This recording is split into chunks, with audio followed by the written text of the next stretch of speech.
PM Modi ने रूस से कौन सा नया हथियार मंगाया, चीन में बैठकर भारत ने पाकिस्तान को ठोकने का कैसे नया प्लान बनाया, जिसके बारे में बताने जा रहा हूं। डंके की चोट पर पीएम मोदी का वो एक्शन कि पाकिस्तान घबराया है और साथ में ट्रंप को भी निपटा दिया गया है। हाफिज सईद मसूद अजहर के सामने घुटनों पर आए पाकिस्तान ने कौन सा नया ब्लंडर कर दिया है, सबसे पहले इसकी बात करने जा रहा हूं। इस वक्त नरेंद्र मोदी को घेरने के लिए इंडी गठबंधन ने पूरा जोर तो लगाया हुआ है और उनके दिमाग में बिहार का इलेक्शन घूम रहा है, इसलिए कभी वोटर लिस्ट की बात कर रहे हैं, कभी संविधान को लेकर संघ के बयान पर बवाल मचा रहे हैं, जिससे नरेंद्र मोदी के खिलाफ माहौल बन सके। लेकिन मोदी इन सब में नहीं पड़ रहे, क्योंकि उनके दिमाग में तो कुछ और ही चल रहा है। नरेंद्र मोदी अलग लेवल की तैयारी कर रहे हैं और यह तैयारी है उस पाकिस्तान के खिलाफ जो अब अमेरिका की गोद में भी खेल रहा है और चीन की गोद में भी खेल रहा है। अमेरिका और चीन की गोद में बैठकर पाकिस्तान को लग रहा है कि वो नरेंद्र मोदी के नए भारत से बच जाएगा, लेकिन बॉस ऐसा होने वाला नहीं है, क्योंकि नरेंद्र मोदी ने भी पूरी तैयारी की हुई है।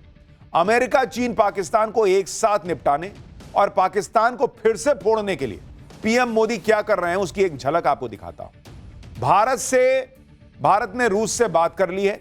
रूस भारत को जल्दी ही S-400 की बाकी बची 2 यूनिट भी देने वाला है।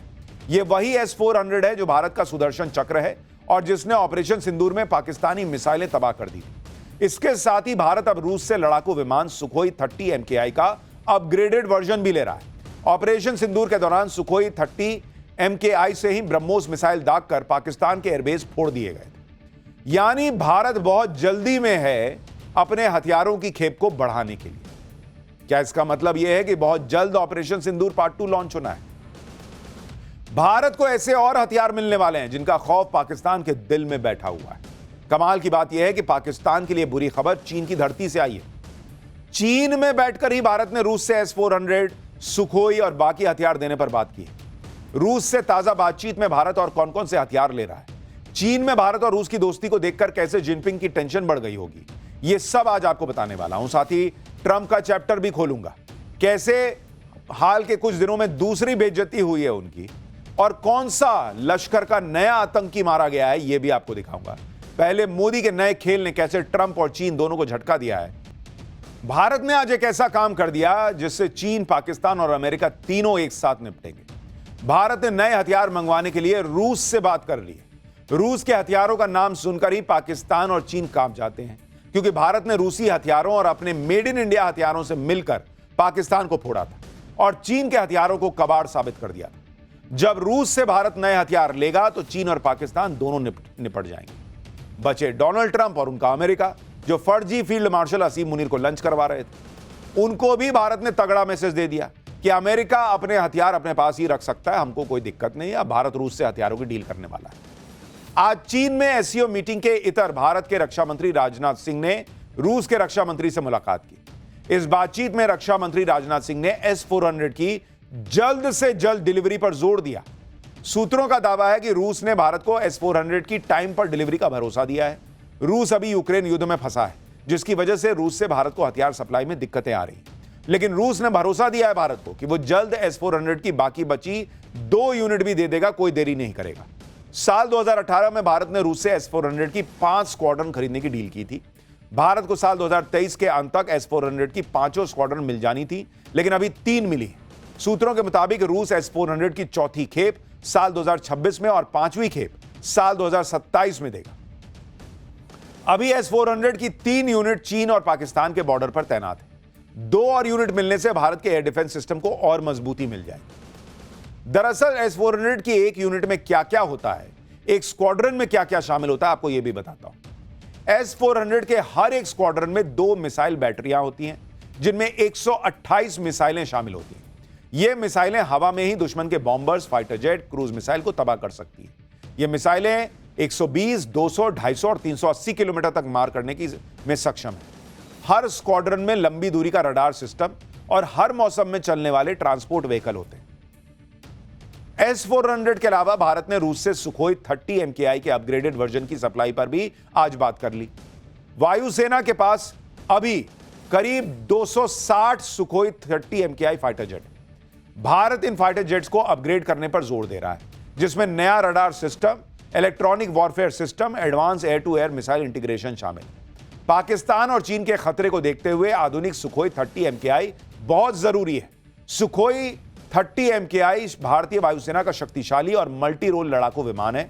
पिछले साल ही भारत ने सुखोई को सुपर सुखोई बनाने की योजना शुरू की। इस योजना पर मोदी सरकार 63,000 करोड़ रुपए खर्च कर रही है। इसमें 84 सुखोई 30 MKI फाइटर जेट्स को अपग्रेड कर सुपर सुखोई बनाने पर काम हो रहा है। भारत और रूस की बातचीत में S-400 और सुखोई के अलावा बाकी हथियारों पर भी बात हुई। बैठक में भारत ने एयर टू एयर मिसाइलों के उत्पादन को लेकर बड़ी सहमति बनी। ऑपरेशन सिंदूर के बाद होने वाली इस बड़ी बैठक को रक्षा मंत्रालय ने हाल के समय की सबसे अहम द्विपक्षीय बैठक बताया। बैठक में मिलिट्री हार्डवेयर के सप्लाई में तेजी लाने पर भी जोर दिया गया। रूस की तरफ से पहलगाम आतंकी हमले की निंदा भी की गई। इधर भारत पाकिस्तान को फोड़ने के लिए हथियारों की डील पे डील कर रहा है। उधर पाकिस्तान में आतंकी इसी डर में जी रहे हैं कि पता नहीं भारत कब हमला कर दे।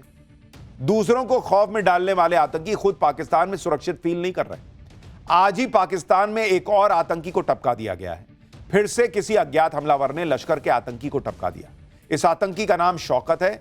इसके बारे में दावा है कि यह लश्कर तैयबा का फाउंडर मेंबर था। शौकत लश्कर के एक और फाउंडर मेंबर अब्दुल रहमान मक्की का सबसे करीबी था। शौकत मुरीद के आतंकी कैंप में घोड़ों की देखभाल करता था और आतंकियों को ट्रेनिंग देता था। फिर से एक आतंकी को निपटाकर अब पाकिस्तान को कड़ा मैसेज दे दिया गया है, क्योंकि पाकिस्तान अमेरिका और चीन के दम पर फूलकर फिर से अपनी आतंकी फैक्ट्री को चलाने में जुटा हुआ है। पाकिस्तान को लगता है कि अमेरिका और चीन उसके साथ हैं और इसलिए उसका कोई कुछ बिगाड़ नहीं पाएगा। लेकिन पाकिस्तान को पता नहीं कि नरेंद्र मोदी की नजर इस वक्त पाकिस्तान पर ही है। वो इंतजार कर रहे हैं कि पाकिस्तान गलती करे और इस बार फिर ठोकेंगे, पहले से भी तगड़ा, और पाकिस्तान सीधा कब्र में नजर आएगा। और पाकिस्तान मौका देगा, क्योंकि खबरें आ रही हैं कि पाकिस्तान की सेना और ISI एक बार फिर से POK में आतंकी लॉन्च पैड और ट्रेनिंग सेंटर के स्ट्रक्चर को खड़ा करने वाले हैं। लेकिन आतंकियों को भारत के हमले का डर सता रहा है, इसलिए पाकिस्तान की सेना अब आतंकियों को भरोसा दे रही है कि उनके लिए हाईटेक ट्रेनिंग कैंप बनाए जाएंगे, ताकि भारतीय एजेंसीज के सर्विलांस से बचा जा सके। पाकिस्तान की सेना आतंकियों को भरोसा दे रही है कि उनके कैंप को खुद पाकिस्तान की सेना गार्ड करेगी। भाई आतंकी घबराए हैं कि कभी भी कोई मार देगा, तब तो कह रहे हैं अरे हम बचाएंगे ना यार।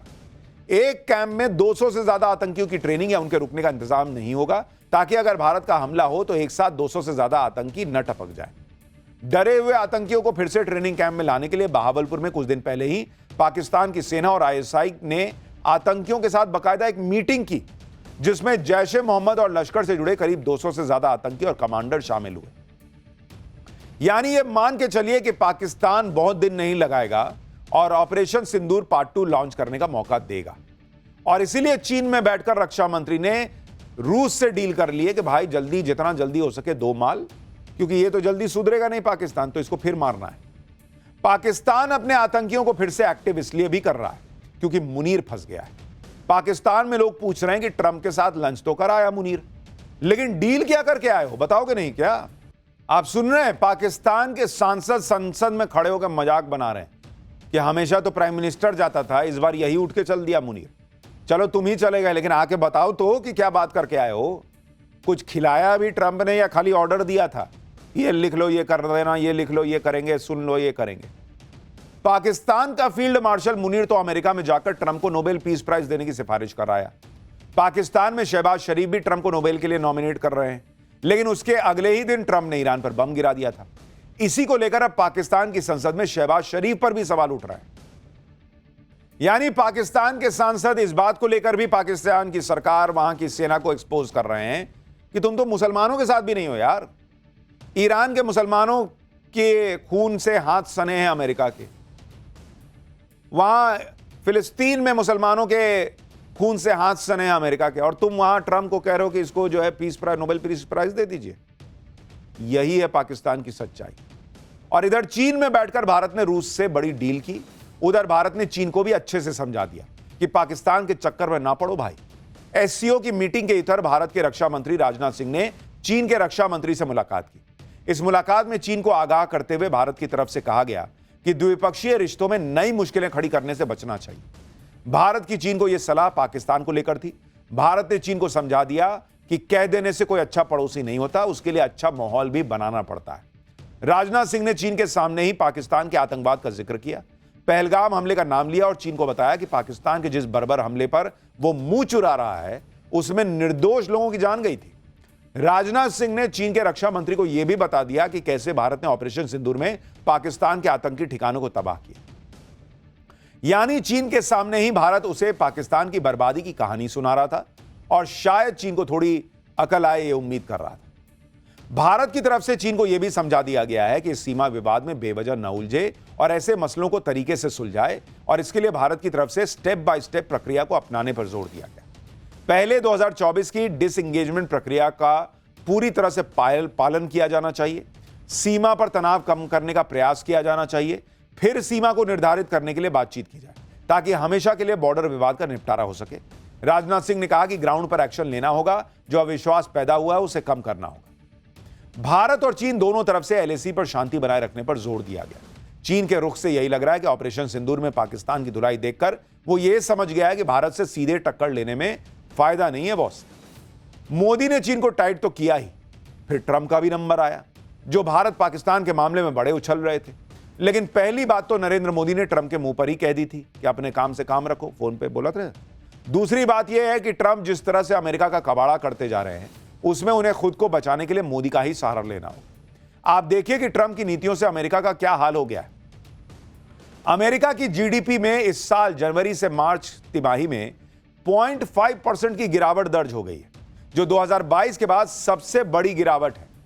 जबकि अक्टूबर दिसंबर 2024 की तिमाही में अमेरिकी अर्थव्यवस्था 2.4% की दर से बढ़ रही थी।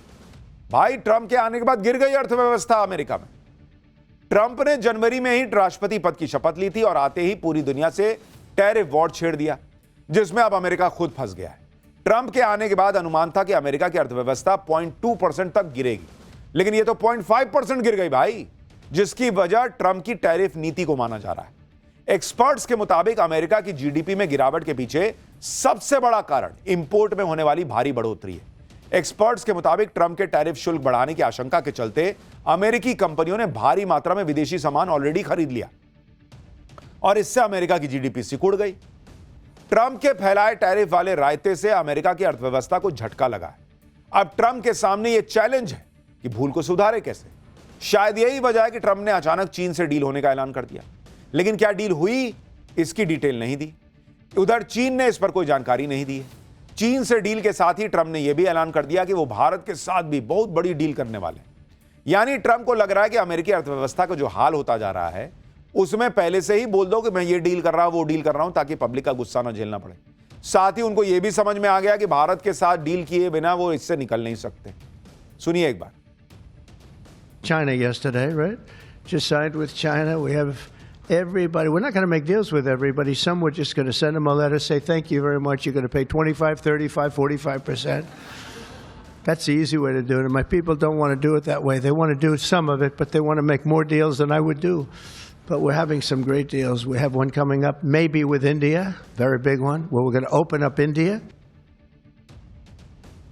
ट्रंप भारत से डील करने की बात तो कर रहे हैं, लेकिन भारत ज्यादा भाव दे नहीं रहा। खबरें यह हैं कि भारत और अमेरिका के बीच जो ट्रेड डील पर बातचीत है वो अटक गई है। दरअसल ऑटो कंपोनेंट्स, स्टील और कृषि से जुड़े उत्पादों पर इंपोर्ट ड्यूटी को लेकर मतभेद की बातें चल रही हैं। सूत्रों के मुताबिक भारत की तरफ से कहा गया है कि वो डील करना चाहता है, लेकिन इसके लिए कुछ भी डील नहीं कर लेगा। भारत ने अपना रुख साफ कर दिया है कि वो जितना अमेरिकी प्रोडक्ट पर जहां छूट दे सकता था वो ऑलरेडी दे दिया है। अब फैसला यूएस को करना है। अगर 9 जुलाई के बाद अमेरिका रेसिप्रोकल टैरिफ्स भी लगा देगा तो भारत को लग रहा है कि वो इसके इंपैक्ट को झेल लेगा। यानी भारत ने अमेरिका को समझा दिया है कि भारत के हितों से समझौता करके डील नहीं होगी। जितना हम कर सकते हैं कर दिया, चलता है तो बताओ, नहीं तो चलते बनो। कृषि और कई ऐसे सेक्टर हैं जहां भारत को अपने घरेलू मार्केट को प्रोटेक्ट करना ही होगा। भारत के स्ट्रांग स्टैंड से एक बार फिर ट्रंप की झूठ की पोल खुल गई, क्योंकि पहले ट्रंप यह दावा कर रहे थे कि भारत ने नो टैरिफ एग्रीमेंट का प्रस्ताव दिया है, यानी अमेरिकी प्रोडक्ट पर कोई टैरिफ लगेगा ही नहीं। इधर भारत डील पर अपने स्टैंड पर अड़े हैं, उधर ट्रंप यही मौल बना रहे कि भारत से तो बड़ी डील होने वाली है।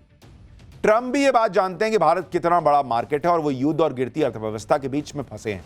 उन्हें खुद इस बात का एहसास होगा कि भारत ही वो देश है जो जियोपॉलिटिकली ट्रेड के लिए उन्हें सबसे ज्यादा सूट करता है। ट्रंप को यह भी पता होगा कि इकोनॉमी सुधारने के लिए वो दुनिया में ना तो चीन के पास जा सकते हैं ना रूस के पास जा सकते। ट्रंप के लिए एक तरफ कुआं, दूसरी तरफ खाई वाली स्थिति है। ऐसे हालात में अमेरिका की अर्थव्यवस्था को सुधारने के लिए ट्रंप को भारत से ही उम्मीद होगी, क्योंकि पाकिस्तान तो किसी काम का है नहीं। वो तो खुद कटोरा लेकर खड़ा हो जाएगा कि सब कुछ इसमें डाल देते, आप मुझसे क्या मांग रहे हैं। आप देखिए कि अभी भारत और अमेरिका के बीच कुल बायलैटरल ट्रेड 11,28,000 करोड़ रुपए का है। साल 2030 तक दोनों देशों का टारगेट इसे करीब 4 गुना बढ़ाकर 42,74,000 करोड़ रुपए करने का है। अगर बायलैटरल ट्रेड डील हो जाती है तो इससे भी कहीं गुना ज्यादा फायदा अमेरिका को पहुंच सकता है। इससे अमेरिका की इकोनॉमी जो ट्रेड की वजह से गिर रही है वो वापस पटरी पर आ सकती है, और इसलिए ट्रंप को पता है कि उन्हें मोदी की जरूरत है। मोदी को उतनी जरूरत नहीं है, भारत को उतनी जरूरत नहीं है जितनी ट्रंप को भारत की जरूरत है। इनफैक्ट दुनिया को भारत की जरूरत है। ट्रंप को पीएम मोदी से उम्मीद इसलिए है क्योंकि ट्रंप ने इजरायल ईरान युद्ध में कूदकर कबाड़ा कर लिया। ईरान पर पहले बम गिराए, अब पैसे देने पड़ रहे हैं। उधर इजरायल का जो नुकसान हुआ उसे अमेरिका का ही नुकसान समझो, क्योंकि उसे अमेरिका ही पूरा सपोर्ट करता है। अब कहा जा रहा है, आप देखिए जो खबरें आ रही हैं उसके मुताबिक कहा जा रहा है कि ईरान को पैसा देगा अमेरिका। ईरान को पैसा देगा कौन? अमेरिका। भाई पहले फोड़ रहे थे, अब तुम कह रहे हो हम पैसा देंगे। क्या ही हिसाब है? और कितना पैसा देगा? 2,57,000 करोड़ रुपए। सोचिए बॉस, इतना पैसा देगा। 2.5 लाख करोड़ रुपए से ज्यादा। अपनी अर्थव्यवस्था अमेरिका से संभल नहीं रही।